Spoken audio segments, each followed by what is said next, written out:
به ارباب بی کفنمون بدیم. خواهشم اینه که همه با هم السلام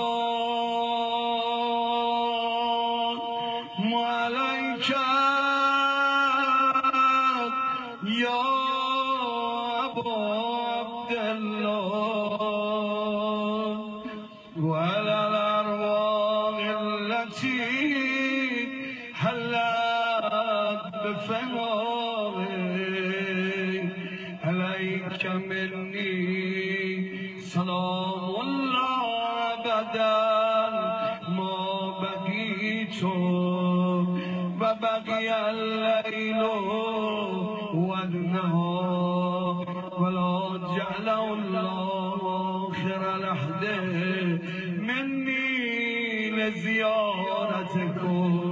حالا همه با هم السلام علی الحسین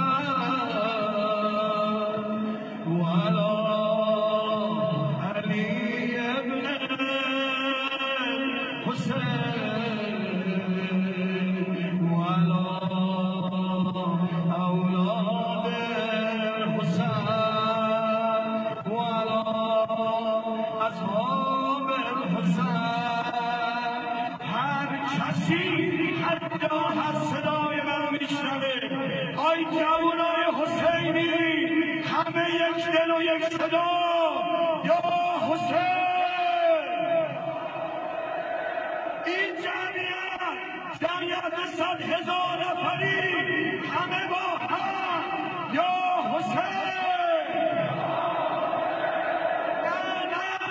یه صدای خرج کن، من یه چیزی بگم که همه تو آی شما ها که همه عزادار حسینی، امروز شما ها اومدی 30,000 لشکر به عموزان ما خندیدن.